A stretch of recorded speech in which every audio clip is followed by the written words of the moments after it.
Вітаю спадарства. Пакуль чакаем афіцыйнага заяўлення ад палка імя Кастуся Каліноўскага, давайте паразважаем далей. Полк імя Кастуся Каліноўскага на сённяшні дзень вельмі нагадвае лукашысцкую Беларусь. Лепшыя кадры, неабыякавыя адэкватныя людзі пакідаюць свае пасады. А застаюцца уладатрымаючыя, памяркоўныя і прыкарытнікі. Але давайте больш падрабязна. Што за орган такі рада камандзіраў? Якіх камандзіраў? У кіеўскім катле не вядзецца праца над баявымі задачамі. Напрыклад, калі я быў у батальёне Волат, у нас была рада камандзіраў, на якой збіраліся камандзіры ўсіх взвадоў.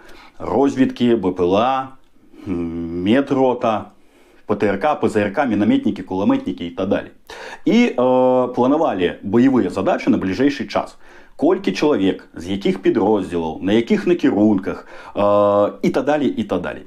Я просто аднойчы патрапіў на такую раду, калі мой непасрэдны камандзір ПЗРК быў у адпустцы, і мне трэба было яго замяніць. А якія задачы вырашаюць у кіеўскім катле? А галоўнае хто? Хутчэй за ўсё палітычныя. Але калі гэтых камандзіраў назначыў Ваніч з Міколам, то як яны могуць прадстаўляць палітычныя погляды байцоў? Палітычны прадстаўнік не можа быць назначаны, ён можа быць толькі абраны. Калі мы, канешне, не ў беларускім народным сходзе пра Лукашенка. Хвілінка жартаў. Чым адрозніваецца ўсебеларускі народны сход ад бамжэй?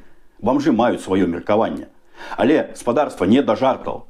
Я думаю, змены адбудуцца ў любым выпадку, бо ў адрозніванне ад лукашысцкай Беларусі у ваяроў палка ёсць зброя.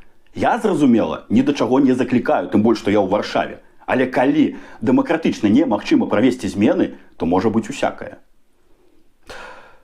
Мае месца быць пытанне, чаму так доўга ўсё да гэтага шло. Да, ведаеце, па простой прычыне, што ваяры выконваюць свае ваенныя абавязкі і нават не звяртаюць увагу на тое, што ў тылу, так званым штабе, можа быць щось кепскае. А можа быць і памяркоўных большасць, але гісторыю творыць ідэйны актыў.